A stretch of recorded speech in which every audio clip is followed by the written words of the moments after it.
Welcome to Two Tall Guys Talking Sales. I'm your host for this session. I'm Sean. And I'm Kevin. And together we're going to talk about a unique problem that you might be having in your sales process and your sales world. This 15 minutes is designed for salespeople, sales managers, and CEOs of the company that are trying to increase their revenue and trying to be more productive in your sales processes. So let's get started. There's been times in my career that I forget the things that I need to get done, or I don't prioritize the right things that I need to get done. And it just screws things up when that happens. I make customers upset, I make myself upset, and I make my bank account upset, to be honest. Any thoughts along those lines? Sean, you're reading my mail again. Yes, I am forgetful. I'm also a list guy. And so my Achilles heel is when I make a list and then I forget to take the list with me, or they get stuck to the back of another piece of paper. I end up in the quandary of forgetting to follow up with the right person. And to talk about hitting the bank account, I've missed a quarterly quota because of that. Because I had a deal, it was 90% there, and I wasn't diligent and thoughtful enough about my follow-up. I was relying too heavily on paper, and I didn't get the deal across the line, and it was my fault. There's nobody else accountable for that but me and my brain. The gray matter failed me. Yeah, and there's times when I've not been forgetful, but I've been on a team and somebody on my team forgot to do something, and I wasn't being enough of a jerk maybe that I didn't ride them and check with them. Are you doing this? Are you doing that? And that we fell apart because of that, and we missed the deal, or the deal slipped outside of the quarter. Yeah. And that's common. And, clearly we're two tall guys talking sales, but the idea that this is a preventable challenge that everyone has faced. Anybody with any amount of gray in their hair, and probably some without, have faced the challenge of forgetting to do something, whether you didn't write it down in the first place or you wrote it down and didn't look at it until after it was due. These things happen, and it's preventable. And it's the preventable mistakes that we can all learn from. That's right. And the easiest preventable way that I can think of to solve this problem is to consistently use what is called in the industry a CRM system. Now, I don't really love the name CRM because it means customer relationship management. And we did customer relationship management before we had software, before we had computers. I tell this story all the time. My dad used to sell heavy construction equipment, the stuff that made highways and bridges. So backhoes and bulldozers and scrapers, and he didn't have a CRM system. He didn't have a computer in his whole place. They didn't have computers back when my dad first started selling that stuff. But he had great customer relationship. But it took a lot of people, took a lot of time, took a lot of diligent effort by a team of people that he had working with him to make sure that was always happening. And he had this amazing administrative assistant who, as I was a young kid growing up, I thought she only worked for my dad. Maybe she worked for the team, I'm not sure. But she was the brain. She was the CRM system for my dad. She took good care of everything. She made sure that everything got done on time. She delivered all the quotes correctly. She made sure that all the information on the calendar was correct. She was in charge of the details. Today, we don't have somebody, or most of us don't have somebody taking care of the details. So we really need to embrace the value of a CRM system to make that happen. Completely agree. So let's make this real. So we're talking to salespeople, sales managers, owners of companies. So you out there in the listening audience, we're imagining that when you think of sales, you're thinking about either your top line or your bottom line. One of those two things is where your eyes should be trained to your P&L. And the fact that we're talking about a CRM has very little to do with it. The fact that we're talking about hitting versus missing your top or bottom line because of forgetfulness, because of not following up, because of not being top of mind. We haven't really hit on that yet, but we will in a minute. The cost of those things are real. When you miss a deal because your competition did better at follow-up, you miss that commission. You miss that revenue. You miss that profitability. Your team that's supporting you delivering products, they're tougher to pay now. Not because they're any different. It's just because you didn't do what you were supposed to do as part of the value chain. And again, back to what we kind of opened up with saying, all this is avoidable. And it's always curious to me why teams avoid using tools like CRMs. Like, I know exactly if I put toothpaste on my finger, I can brush my teeth, but not as well as if I use a toothbrush. There are other ways of doing things, but there are better ways. And what we're trying to convey here is that there are better ways of managing relationships, customer relationship management, CRM, not customer reporting management, customer relationship. Let's turn the focus back on the people we're trying to serve and do it better. Absolutely. We need to just take care of our customers. Let's talk about some real world examples that I'll try to homogenize these as much as I possibly can. But in my world that I've done for a long time, I've sold to some really big companies that were tied to the selling to consumers end of the year, Christmas time gift world. Or so you kind of know the names of the companies that might be in that space, but anybody that owns a store, runs a big store, runs a big operation where they're giving gifts on a regular basis to other people, those types of companies have to make sure that they always operate during Christmas season. They can't afford to be down. And I sold really expensive software to really big companies. And some of those companies were major retailers that you see whenever you walk through a mall. Now, that company that owns that cannot afford to not operate in time to put product into the store and also deal with any issues of selling that product to the consumer. So usually they have rules. The rule is nothing can get changed between November 1st and December 26th. Or maybe it's October 15th and December 26th. Maybe it's October 1st. Gee, I really don't know. So when I'm working on a deal with one of those clients, I have to know. I have to ask, when is your has to be installed by date, your delivery date, the day it has to go live? Whatever the case is, in your industry will be different. You can work on that yourself. But when was the date that they had to be able to use it? And if it didn't get put in by that date, they were going to have to wait till December 26th, literally. Or maybe it was January 15th, so they get the returns done correctly.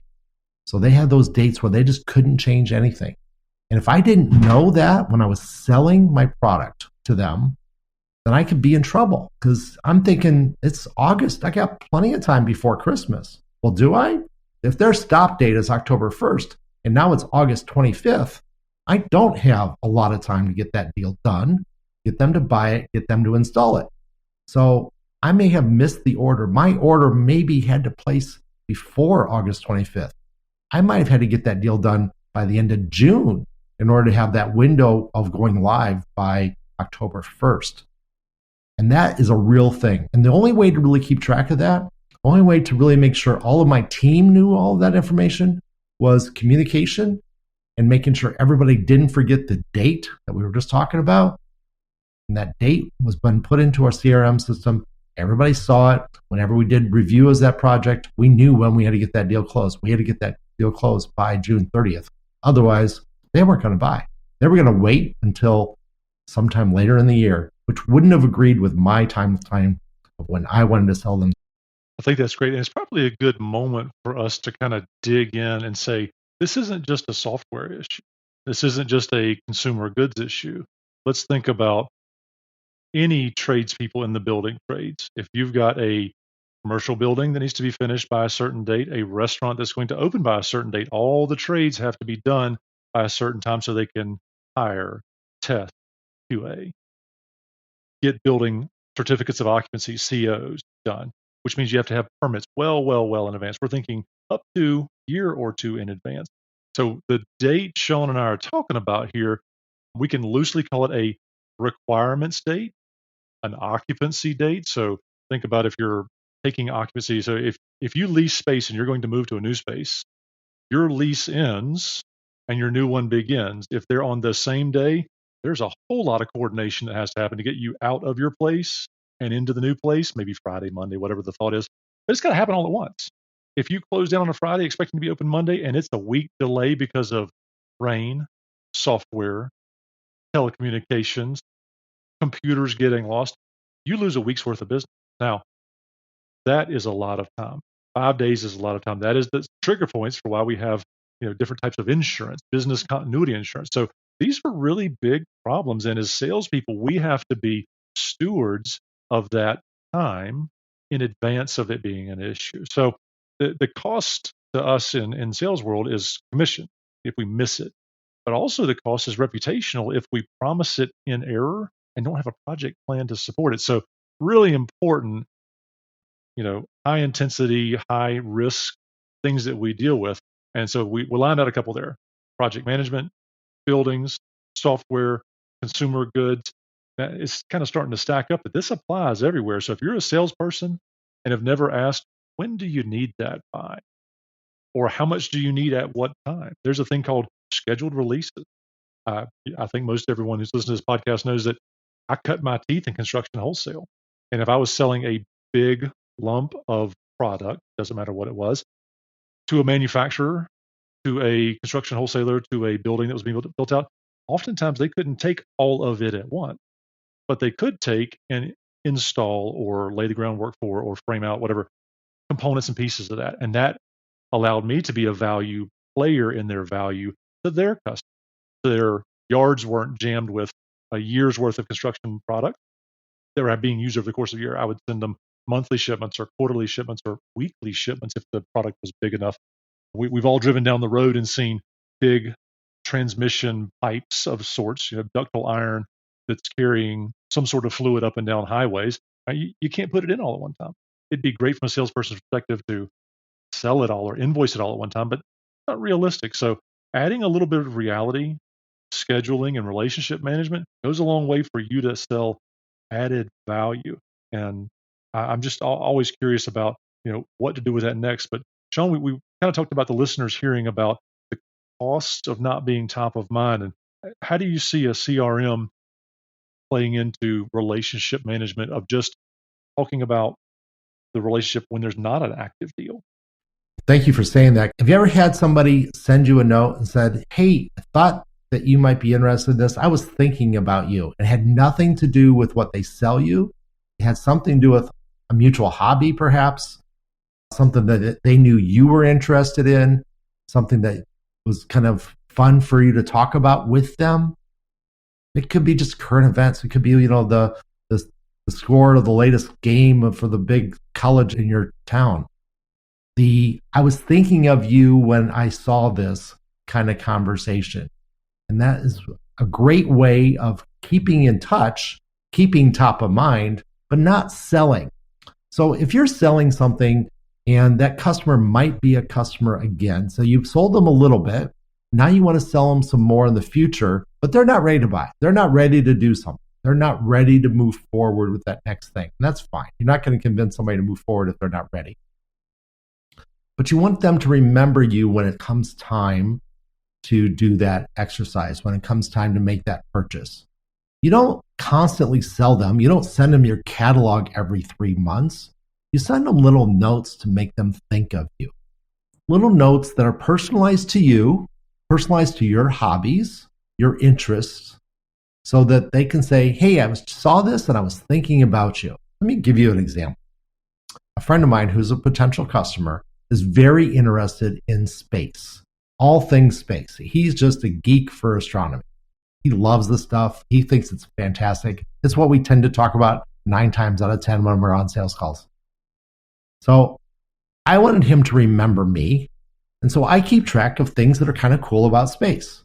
There was a cool article that came out not long ago about this asteroid that was worth something like $10 million quadrillion. And literally was the title of the article almost said that exact same thing. It's this asteroid way past Mars, full of gold and plutonium. And if we brought it down to Earth and cut it all up, it would literally be worth quadrillions of dollars. And I thought that was kind of cool. So I sent this to him and said, hey, saw this article, thought you might be interested. He immediately called me. Within 30 minutes, my phone's ringing. He goes, hey, how you doing? I haven't talked to him in a while. I want him to think of me, though, all the time. But I hadn't talked to him in a while. And we just started talking. We started talking about the article. He'd seen the article. He knew about that asteroid. But it was fun to talk to him. And he reached out to me, and we didn't talk about business. We didn't talk about the deal that we're trying to get closed. We talked about life. We talked about other things other than. And that is the key for building a relationship that's not about being a salesperson, It's about helping somebody and having an interest in what they're interested in. And right now, my interest, unfortunately, is to get this done on time. So we are right at 15 minutes right now. And Kevin and I like to close this out at 15 minutes. Hopefully, we gave you a few things to think about. We might be talking in the future about how to stay top of mind to your customers. But for us, right now, please stay top of mind for us, because we want you to come back and listen to Two Tall Guys Talking Sales next week, Tuesday at 4:30. Thank you very much. And that's a wrap. Thanks again for joining Kevin and Sean on Two Tall Guys Talking Sales. Tune in every Tuesday, or when our podcast drops every Tuesday at 4:30, wherever you consume your podcast. And don't miss our monthly CEO workshop, where we unpack some of the big CEO questions facing your business. Until next time, we're looking forward to seeing you. Happy selling.